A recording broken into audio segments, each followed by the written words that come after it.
Nije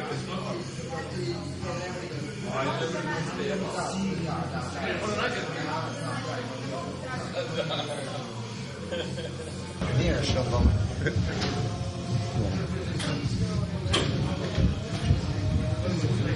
Očekivanja šefa stručnog štaba. Izvolite.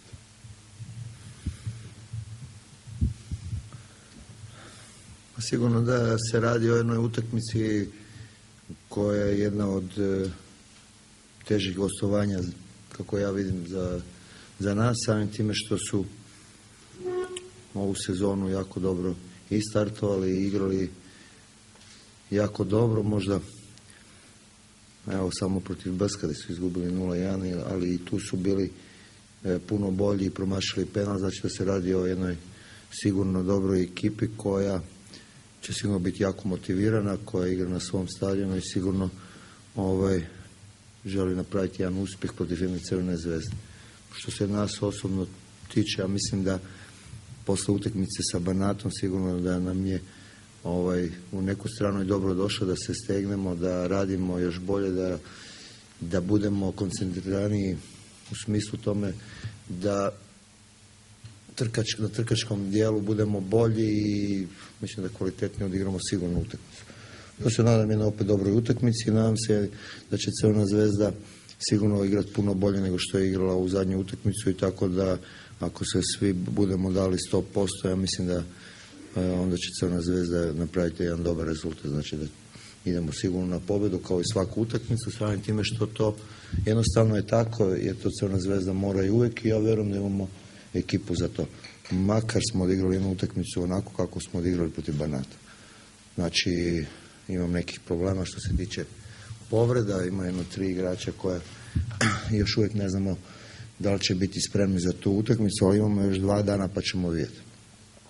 Pa ništa, gostujemo Slobodi i sigurno uz Radnički Kragujevac najprijatnije iznenađenje u našem prvenstvu. Igraju odlično kod kuće, što kaže šef, samo jedan poraz su imali, to nesrećano za Brsko Borče. Pobedili su i Partizana kod kuće. Mi nemamo prava na kiks, zaostajemo 2 boda za Partizanom i želimo pobedu u nedelju u Užicu, gdje će biti sigurno pun stadion, dobra atmosfera za fudbal.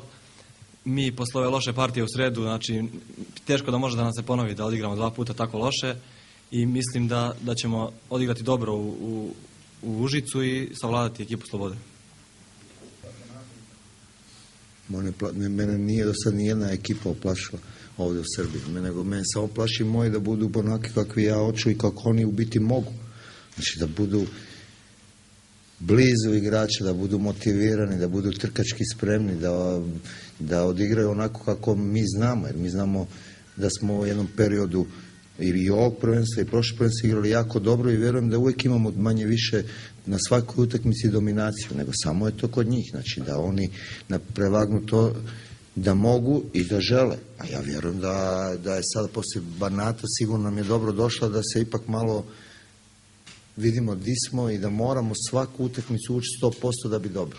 Znači kad kažem 100%, znači da trkački budemo motivirani, da igrački budemo motivirani, da radimo ono što treba, da smo blizu igrača, da ne opuštamo se ni jednom trenutku. Prethodnu utakmicu protiv Novog Pazara isto nam se slično nešto desilo. Odigraš jedno od pola sata ili čak i prvo poluvreme fenomenalno i onda opet stanemo. Stanemo zato što mislimo da ćemo to vrlo lako, da će sad to Pazar, sad će biti 5-6-0 i da je to već gotovo utakmica poslije 2-0. Nije, nego moramo sve do kraja odigrati. Znači, ja vjerujem da poslije Banata da smo naučili nešto i da ćemo sigurno sad se stegnuti i svi biti zajedno i da ćemo već protiv Slobode odigrati jednu pravu utakmicu. Mislim da dobro radimo. Mislim da momci stvarno dobro rade. Ja bih vam rekao, stvarno izvanredno rade na treninzima, motivirani su. Ja ne vidim razloga da ne bude sada već u nedjelju puno bolje. Sloboda ima dobru ekipu, ako me već i to pitaš, sigurno da igraju kontru, polukontru, tu su jako opasni, tako su i pobjedili Partizan i tako su igrali skoro cijelu ovu polusezonu. Ja osobno sam igrao, već prošle godine smo igrali tu 5-1, rezultat je bio velik, a nije baš tako izgledalo, jer su stvarno oni dobro u jednom periodu čak izgledali, čak su i bili na 1-1, da nismo dali brzo taj 2-1 gol, onda poslije toga nas je krenulo, imali bi problema s njim. Znači jedna dobra ekipa, mislim da su isto dobro fizički spremni, da su blizu igrača, da rade dobro polukontre, vrate se svi iza lopte i onda imaju brze igrače i naprijed i jako to dobro rade iz polukontre i kontre. Tako da mi to znamo. Ja vjerujem da ćemo mi opet dominirati i da ćemo na kraju puno bolje izgledati nego što smo izgledali ovu zadnju kup utakmicu. I to je najvažnije, kada ako oni uđu pravu utakmicu, ja mislim da onda Sloboda nema šanse protiv Crvene Zvezde. Pa ja se nadam, evo zadnje 2 utakmice sam postigao po gol. Nadam se da polako izlazim iz krize i da ću nastaviti sa dobrim igrama, jer je najbitnije da dobro igram i da radim za ekipu, a sigurno uz to kad se dobro igra na terenu i kada se da svoj maksimum, dođe kao nagrada i taj gol. I nadam se mislim, ne vidim razlog, radim dobro na treninzima i nadam se da ću nastaviti sa golovima od Slobode. Tako da su to 4 igrača najverovatnije, ne znam što je igrači biti spremni. Čak i Lazi ima neki problem. Tako da ćemo vidjeti sve danas postoje, evo sad 2 sata. Gledao sam utakmicu protiv Partizana. Tako da oni se vrati svi dobar blok i onda kroz to oduzimanje brzih lopte, ne zato što on, nego ja jednostavno vjerujem da je to tako kad smo mi kompletni, kad mi igramo kako treba, onda me uopšte